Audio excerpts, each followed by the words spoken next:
Hello, hello, hello. It's Kathy Bedell at MyStampingSpot.com. Today is 10-Minute Tuesday, and it's a shocker. I'm late. Grabbing a block. Sorry. Okay, so for today's 10-Minute Tuesday, we are going to do a quick and easy fun fold. I have never done this fun fold before. I was practicing here. Hopefully this is going to come out as easy as I think it's going to be. I have the beautiful celebration paper, Wonderful World. If you haven't seen it, I'll show it to you real quick. I actually have a free make and take class this month using it. It's really beautiful. So it has something more neutral on the back and big florals on the front with stripes. It's very different. And it's very beautiful. There's something for everybody. More conservative, kind of more, more of the florals. It's very, very beautiful. Love this. So, that's where I am with this. I also brought over a piece of rich raspberry, pear, pizzazz, and white, because these are the colors in the DSP. I brought Good Feelings just because I was thinking for this portion I would need a bigger greeting. So let's make this happen. Now I usually score first. I'm not scoring first. I am going to cut my cardstock. This is 8.5 by 11. I'm going to cut it at 5.5. That is going to give me my card base. Now we are going to score it at 4 1/4. I'll show you why we waited to score. Okay. So I'm scoring at 4 1/4, and then I'm going to move it to 3 inches. And I'm going to score. No, I'm not going to score that. This is where it gets a little trickier. Now it's not difficult. I don't know if you've ever seen this before I do this. Have you noticed that on the Stampin' Up! Clear cutting piece, let me put a piece of cardstock in here, there are actual measure lines on this part of the window, which is awesome. So your little flipper channel, what do you call this? I don't know what you call this, but there is actual dimensions there to make it easier. Hello, Michelle from Wisconsin. Thanks for joining me. So we're going to line it up at the 3-inch mark. And we are going to bring our blade down to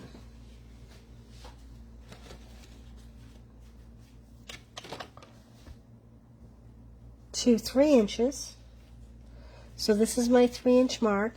One other thing I should have shown you is that there is actually on the Stampin' Up! Cutter a little line here. Not sure if you can see it, but that tells me it's on both sides, so I know where the center of my blade is cutting. So I'm going to line that blade up with the 3-inch mark. So I'm putting this at 3. So I've scored it at 4 1/4, and now I'm putting it so that my blade is at 3 inches, like that. No, that's not what I want. I apologize. I want to put my blade at 2.5 inches. I'm reading my notes wrong. Don't mind me. Okay, so I'm at 2.5 inches with my blade. And I am going to cut down to 4 7/8, which is way down here. So I'm going to bring that right down till I get to 4 7/8. Now this is a little tricky for me because I'm trying to look around the camera, so don't mind me. Now we're going to pick that up, and I want the point of this to be right in my channel. I want to line it up so I know where it is. Now, if you have trouble knowing exactly, you can put this is just a clear ruler. You can put it in my channel. Where's my channel? There's my channel. You can put it in your channel, and if you make sure that the bottom is in your channel and the top is in your channel, like this. You could do it with a piece of cardstock too. Go like this. And I got my cardstock in the bottom and the top. And then you just move your card base over slightly. Okay, so I'm putting that blade back in to where I've already cut. Hopefully, it'll be right on the corner of that point. Now from there, I am going to cut up to 5/8 of an inch. So I have, let's see, that's 4/8, so that's 5/8. There we go. Okay? So I started at the 3-inch mark and I went up to 5/8 inch. And did I get it right? Let's fold it in half. And I did get it right. So now this is what you have. I'm going to move my cutter. My scoring blade popped off. Technical difficulties. Okay, now I am going to swing that loop through. And I'm just going to kind of make sure that this line is even with this line. And then I'm going to take my bone folder, my well-used, well-loved bone folder, and I'm going to just push that down. There is the making of our card base. Isn't that fun? Okay. Now for this square, I am going to cut 2 3/4 by 2 3/4. You could die cut something, but because this is 10-Minute Tuesday, hey Karen, how are you today?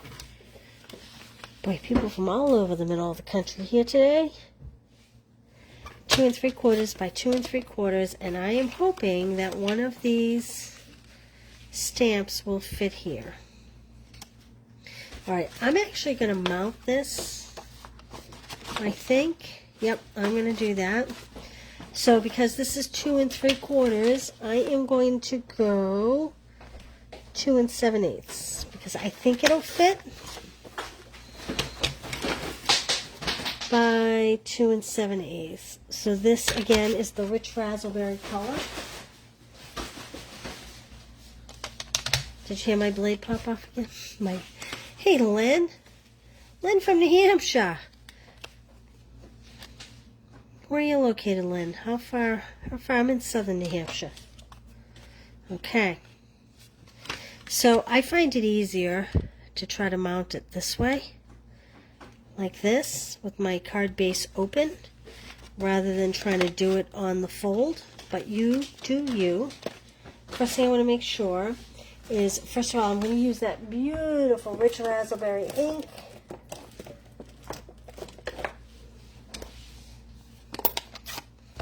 And I am going to use You're on My Mind and In My Heart. This is really nice. Sending sunshine and good feelings your way. Thank you. Gee, maybe thank you is good. White Mountains, one of my favorite places.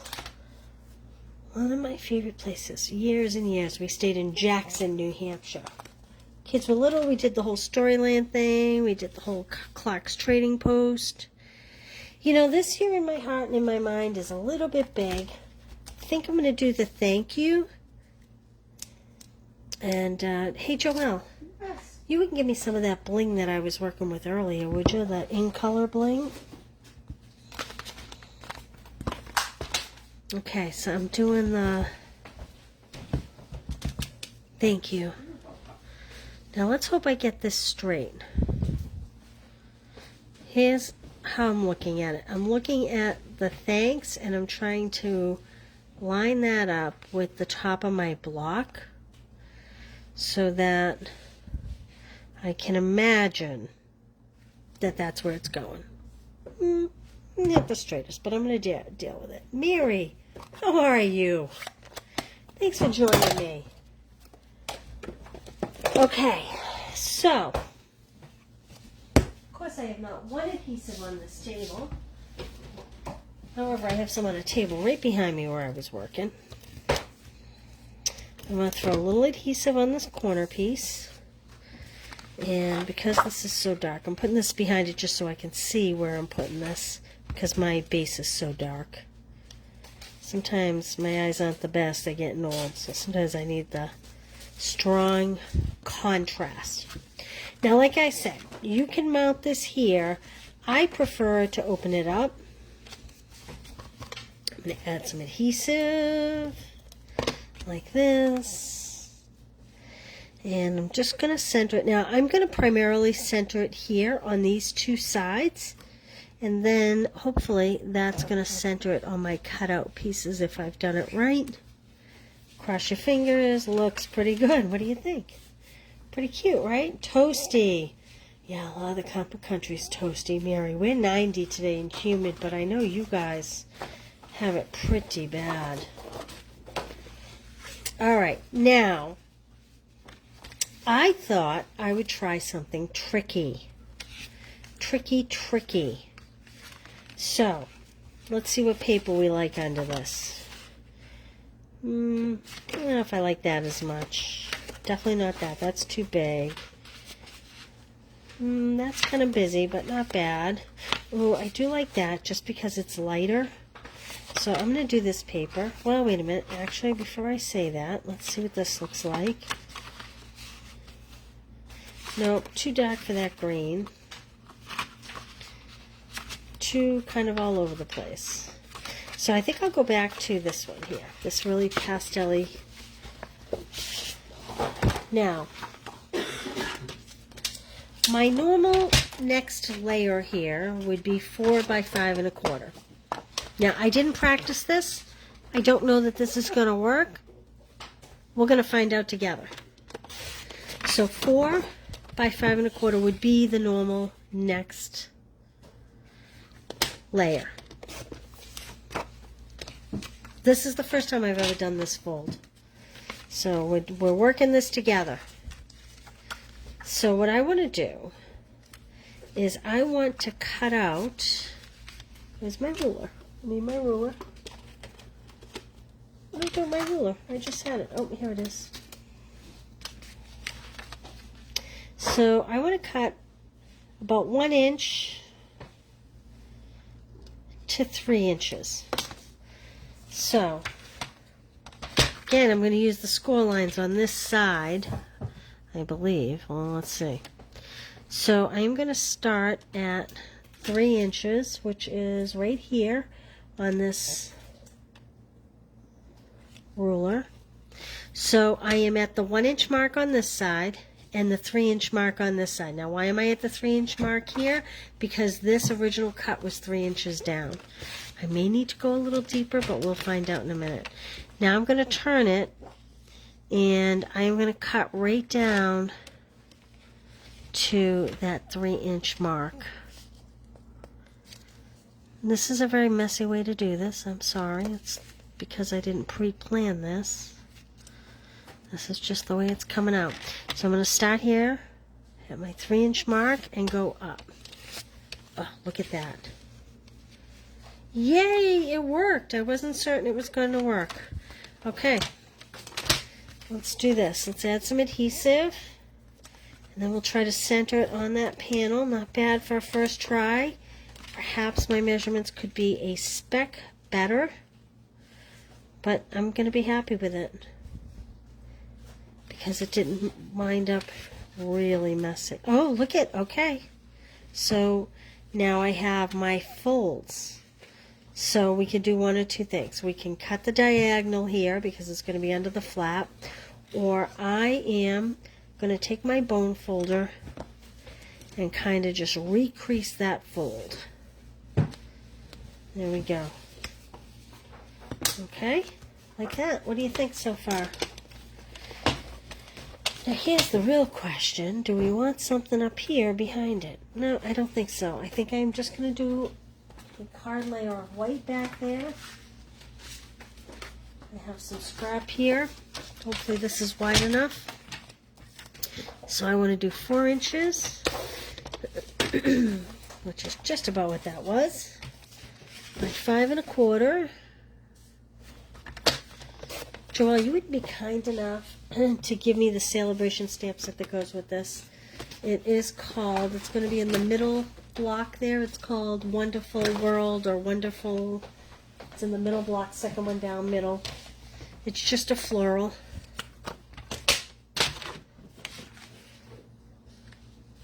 There we go, like that.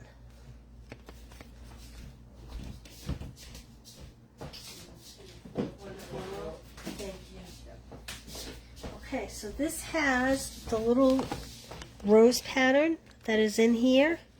So I'm going to color this with Stampin' Rights. Hey, Laurie, how are you? Laurie, I bet you love the art of this funfold. You certainly, this is your cup of tea. I am sure of it. All right, I'm looking at the colors on this, and I think that rose should be, oh gosh, it's Flirty Flamingo, Melon Mambo, Mossy Meadow, Orchid Oasis, Pear Pizzazz, Rich Raspberry, Sahara Sand, Starry Sky. Okay, well, I'm not using any of those because I don't think those are gonna, be too bright. I think I will do the Petal Pink. I think this Mellow Mambo is a little muted, so I am going to risk it for the biscuit, and I'm going to use Pear Pizzazz. Now, if you're coloring on a stamp, don't color on the point, you'll break it down. Color on the side like this. Doing it real quick. Like this. Now you will notice I am choosing to stamp my image before I adhere the piece into the card base. And that is so that if I mess up, I can flip it over or cut another piece. Now this color may be a speck light. I have, what do I have? I have Blushing Bride. Let's just look here real quick on a piece of, yeah, see, I think that goes better. So I'm doing Blushing Bride, like that. However, we could do Petal Pink. Nah, I don't know if that goes as well. But let's take that Melon Mambo or the Flirty Flamingo. How about the Flirty Flamingo?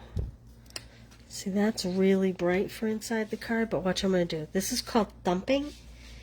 There's no rhyme or reason, just hit the stamp, and it'll just highlight different colors. You don't want to go over the whole thing, you're just randomly doing it. So that was with Flirty Flamingo. Now I'm going to huff, which basically means just blow hot air on it. And I'm going to put that down the bottom corner. What's this look like?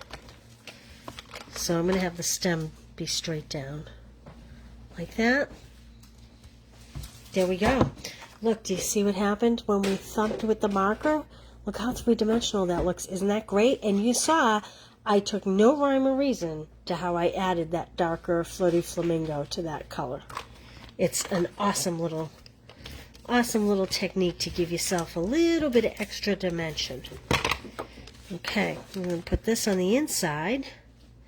It's almost too pretty to have that rose be on the inside like that, isn't it? All right, let's just finish this up. I have the 2123 in color opal rounds. I can never get these open. Am I the only one? I know someone told me one time they slit the side, and that's actually a great suggestion. And I am just going to stick, I don't think I like that green with it, but maybe this pink. I need my scissors. Where's my scissors? Hi, Michelle. Thank you. Okay, maybe just put a little pink. Well, that is a junk one. We're calling that one junk. Like that. And I'm going to do this. This is the, what color is this? This is the, gosh. This must be the Fresh Freesia. Has the slightest hint of purple, really almost clear, but I like it. I'm going to add another one over here, like that. And then I'm just going to come in here and add maybe just one or two up here, like that. There we go. Did I go over 10 minutes? What do you think? Pretty cute, right? You could stamp your greeting inside if you wish, or you can just leave it for a handwritten note. So I used the Wonderful World stamp set, which is Celebration. It also comes with the Wonderful World DSP. It's if you spend $100, this can be your choice. And I used the Good Feelings stamp set because I was looking for something nice and big to fill this spot, and I loved that. Thank you. And I used the 2123 in color opal dots. Now, if you love this paper and you want to make a purchase, I put a hostess code up the top. I will send you the kits for free if you make a $35 purchase using the hostess code that's posted up the top of this video. This is all DSP. We have rectangular stitched die cut them. You'll get everything die cut. You'll get all the die cuts for the flowers. You'll get the ribbon. All you need is an ink pad and a stamp set and obviously some adhesive. But everything else you get. So there you go. All right. Well, thanks for joining me for 10-Minute Tuesday today. My simple 10-minute fold. I will, on my blog at mystampingspot.com, I will post a picture of this along with the dimensions and where to score. Just remember that in my directions, I'll be talking about, I don't know what you call this. What does anybody call this? Sure, I can put it in the comments. Yeah, I'll put it in the comments. I'll also put it in my blog. I don't know what you call this, but I'm going to call it my swinging door in the directions. I'll say line it up at 3 inches on the swinging door, because I don't know what else you call this. If someone has a better suggestion, let me know. All right, so give me half an hour or so to get the directions posted under this. And I will see you tomorrow for Watercolor Wednesday. I'll show you a new technique tomorrow. And thanks for joining me, guys. Have a great day. Bye.